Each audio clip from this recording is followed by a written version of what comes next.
नमस्कार, मैं हूं B D Agarwal chartered accountant. हम चर्चा कर रहे हैं फाइनेंस एक्ट 2024 के थ्रू जो प्रमुख अमेंडमेंट हुए उनके बारे में। अभी पिछले वीडियो में हमने चर्चा की थी सर्च एंड सीजर की, सर्वे की। आज हम चर्चा करेंगे सेक्शन 131(1) एंड सेक्शन 131(1)(a। ये दो सेक्शन हैं जिसके थ्रू डिपार्टमेंट एसएससी से इंफॉर्मेशन कलेक्ट करता है। तो ये दो नोटिस हैं 131(1) एंड 131(1)(a। इनका ऑब्जेक्ट क्या है? इनका ऑब्जेक्ट है discovery and inspection, enforcing the attendance of any person including any officer of a banking company and examining him on oath, compelling the production of books of accounts and other document, issuing commissions। तो इस section के तहत जो section 131(1) है और 131(1)(a, the department जो है information collect करता है और इंफॉर्मेशन कलेक्ट करने के लिए ये सेक्शन है जिसके थ्रू एसएससी को फोर्स करता है इंफॉर्मेशन देने के लिए, बुक्स ऑफ अकाउंट को प्रोड्यूस करने के लिए और किसी थर्ड पार्टी को भी इंफॉर्मेशन देने के लिए। इसमें पावर है इशूइंग कमीशन आल्सो, मतलब डिपार्टमेंट को ऐसा लगता है कि इंफॉर्मेशन कलेक्ट करने के लिए कोई कमीशन अपॉइंट किया जाए और वो किसी के घर जाकर इंफॉर्मेशन कलेक्ट करे तो वो कमीशन भी अपॉइंट कर सकता है। तो ये 131 और 131(a) के अंदर डिपार्टमेंट का ऑब्जेक्ट है जिसके थ्रू डिपार्टमेंट इंफॉर्मेशन कलेक्ट करता है। अब सवाल यह है कि ये 131(1) और 131(1)(a) कौन इशू कर सकता है? 131(1)(a, 131(1) 131(a) ये जो नोटिस है वो आपका असेसिंग ऑफिसर इशू करेगा। असेसिंग ऑफिसर का मतलब यह है कि जो आपका कर निर्धारण कर रहा है, जिस पर आपका असेसमेंट होता है, और इसकी ज्यूरिडिक्शन में, कर निर्धारण की ज्यूरिडिक्शन में चीफ कमिश्नर से लेकर असेसिंग ऑफिसर तक आते हैं। इसके अंदर डिस्प्यूट रिजोल्यूशन पैनल भी आता है। तो ये इसके अंदर assessing officer, assistant director, deputy director, joint commissioner, commissioner appeal, commissioner, principal commissioner, chief commissioner, principal chief commissioner and dispute resolution panel, ये सभी आते हैं जो आपको सम्मन इशू कर सकते हैं 131 के अंदर। लेकिन इसका उद्देश्य ये है कि जिनके यहाँ आपका कोई केस पेंडिंग है वही 131(1) के अंदर नोटिस इशू कर सकता है। तो इसमें ज्यूरिडिक्शन ऑफिसर कौन होगा? इसके अंदर ये इंपॉर्टेंट है, जैसे आप मल्टीपल बिजनेस कर रहे हैं, आपकी फैक्ट्री हिमाचल में है और आपका रजिस्टर्ड ऑफिस दिल्ली में है, तो जो आपका असेसिंग ऑफिसर है और असेसमेंट दिल्ली में होता है तो उसकी ज्यूरिडिक्शन डुअल है। डुअल कैसे है जी? दिल्ली में भी आपके पास वो सम्मन इशू कर सकता है और आपकी हिमाचल की फैक्ट्री के लिए भी सम्मन इशू कर सकता है।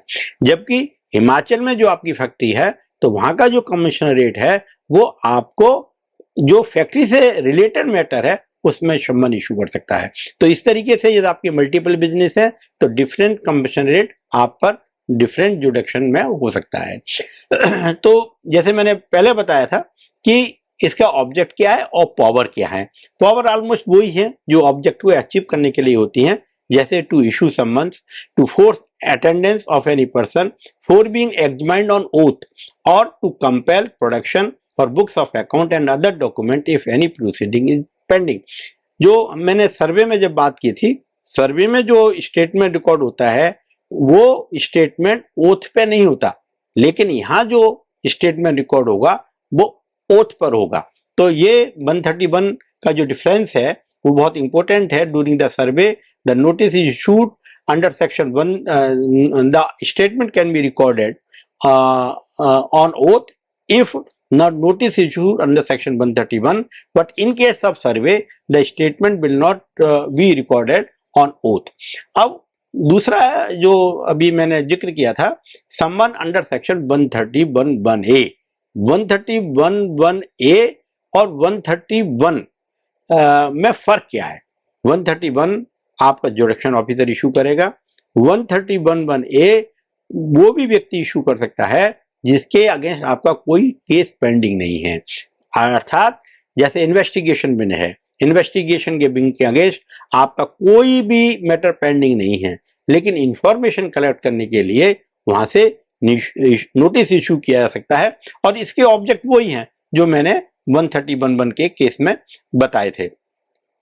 अब इशू आता है कि इन किस सर्कमस्टांसेस में ये नोटिस इशू किए जा सकते हैं।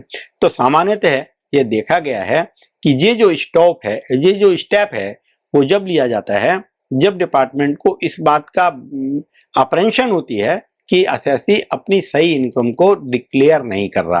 तो it is one step towards search and seizure, और इसके थ्रू आपकी सारी इंफॉर्मेशन इकट्ठी की जाती हैं, और इंफॉर्मेशन डिपार्टमेंट को यदि ठीक लगती हैं तो उसके बेसिस पर सर्च एंड सीजर भी हो सकता है। इसके अंदर जो पावर है असेसिंग ऑफिसर की या इन्वेस्टिगेशन ऑफिसर की, वो वही हैं जो कोड ऑफ सिविल प्रोसीजर 1805 में हैं। तो इसलिए ये बड़े इंपॉर्टेंट नोटिस हैं, और इनको इसकी कंप्लायंस करना बहुत जरूरी है। इसकी कंप्लायंस ना करने से डिपार्टमेंट में टेक द एडवर्स व्यू। अब डिपार्टमेंट जो नोटिस इशू करता है उसको क्या प्रिकॉशन देखनी होती है नोटिस इशू करने से पहले, क्योंकि it is very important notice and it affect the liberty of the assessee. तो इसमें जो प्रिकॉशंस हैं वो हैं, issuing the authority should ensure due care and application of mind, otherwise it violets the very foundation, and it should not be issued mechanically and in routine manner, and no phishing investigation should be made, and no robbing inquiry should be made. So this is one of the issue. Before issuing the notice, the department should keep in the mind. The other issue is the validity of the summons. It should be contain the required information. Suppose you are issuing the notice but you are not asking any information, then this notice will not be valid. Sometimes the investigation wing has prepared a performa of the information, and cut and paste notices are sent. So it is need to prepare the notice tailor wise means assessee wise, और जो उससे relevant information नहीं है वो उनको काटना चाहिए। और पर्सनल अटेंडेंस जब भी एनफोर्स करनी चाहिए जबकि उसको पर्सनल जरूरी है।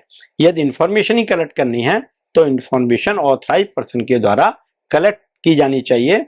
यदि सम्मन विटनेस को इशू किया गया है तो विटनेस के केस में पर्सनल अटेंडेंस की दरकार नहीं होनी चाहिए। इन पर्सनल डिपोजिशन जरूरी नहीं है, वो ऑथराइज रिप्रेजेंटेटिव के द्वारा भी किया जा सकता है।